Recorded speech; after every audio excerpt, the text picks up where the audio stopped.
ఒకప్పుడు ఎత్తైన చెట్లు, రంగురంగుల పూలు మరియు సరదాగా ఆడుకునే జంతువులతో నిండిన ఒక ప్రశాంతమైన అడవిలో రెండు వేర్వేరు జీవులు నివసించాయి.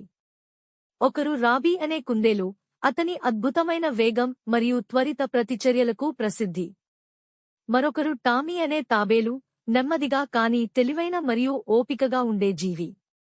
వారు స్నేహితులు అయినప్పటికీ రాబీ తరచుగా తన నెమ్మది గురించి టామీని వెక్కిరించేవాడు.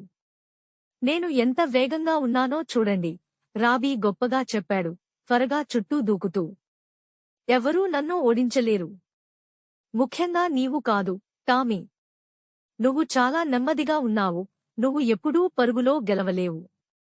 టామీ ఎల్లప్పుడూ ప్రశాంతంగా, నవ్వుతూ, సరే, రాబీ, మీరు వేగంగా ఉండవచ్చు, కానీ కొన్నిసార్లు నెమ్మదిగా మరియు స్థిరంగా ఉండటం మిమ్మల్ని ఆశ్చర్యపరుస్తుంది అని సమాధానమిచ్చాడు. పెద్ద రేసు రోజున అన్ని జంతువులు చూడటానికి వచ్చాయి. జింకలు, ఉడుతలు, పక్షులు మరియు కొన్ని కప్పలు కూడా ఉన్నాయి.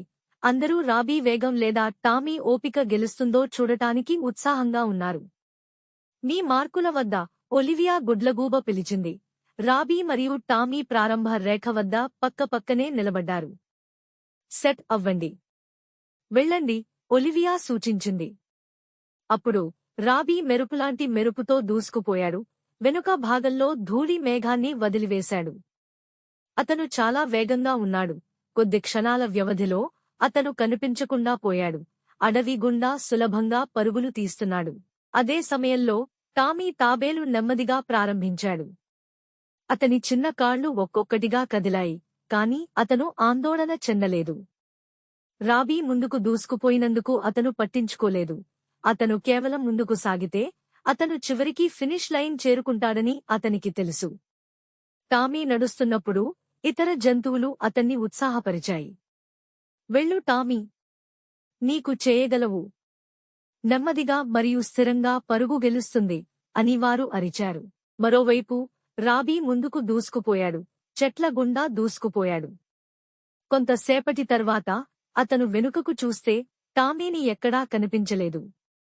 ఇది చాలా సులభం, రాబీ నవ్వుతూ అన్నాడు. టామీ చాలా వెనుక ఉన్నాడు, నేను నిద్రపోయినా గెలుస్తాను. తన గురించి చాలా ఖచ్చితంగా భావించిన రాబీ ఒక చెట్టు నీడలో ఒక ప్రశాంతమైన ప్రదేశం కనుగొని ఆవహించి సౌకర్యవంతంగా సాగదీశాడు. నేను కొద్దిసేపు ఇక్కడ విశ్రాంతి తీసుకుంటాను అని అతను అన్నాడు. పరుగులో గెలవడానికి నాకు ఇంకా చాలా సమయం ఉంది. మరియు అప్పుడు రాబీ అనే కుందేలు తన విజయం గురించి తర్వాత ఎలా గొప్పలు చెప్పుకుంటాడో కలలు కంటూ నిద్రపోయాడు. రాబీ గాఢంగా నిద్రిస్తున్నప్పుడు టామీ తాబేలు ముందుకు సాగుతూనే ఉన్నాడు. అతను తొందరపడలేదు, కానీ ఆగలేదు. నెమ్మదిగా, స్థిరంగా మరియు నిర్ణయంతో అతను అనేక ప్రవాహాలు మరియు పచ్చికలను దాటి అడవి గుండా నడిచాడు.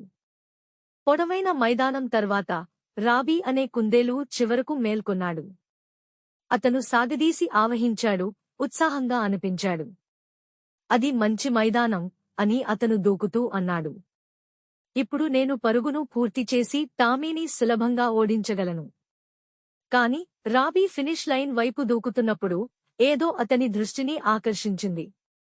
ముందుగా బిగ్ ఓక్ ట్రీ దగ్గర ఒక చిన్న పాత్ర ఉంది. రాబీ అతనిని ఎవరో అని గ్రహించినప్పుడు అతని కళ్ళు ఆశ్చర్యంతో విశాలమయ్యాయి. అది టామీ. నెమ్మదిగా కదులుతున్న తాబేలు ఫినిష్ లైన్ దగ్గరకు దాదాపు చేరుకుంది, కొన్ని అడుగులు మాత్రమే దూరంలో ఉంది. టామీ తాబేలు పరుగును పూర్తి చేసినప్పుడు అన్ని జంతువులు బిగ్గరగా ఉత్సాహపరిచాయి. అతను గెలిచాడు. రాబీ కొద్ది క్షణాల తర్వాత చేరుకున్నాడు, ఊపిరి పీల్చుకుంటూ మరియు ఆశ్చర్యంతో నిండిపోయాడు. నేను నమ్మలేకపోతున్నాను, రాబీ ఊపిరి పీల్చుకున్నాడు. టామీ, నువ్వు ఎలా గెలిచావు? టామీ తన సాధారణ ప్రశాంతమైన చిరునవ్వు నవ్వింది. Like, share, subscribe for more videos.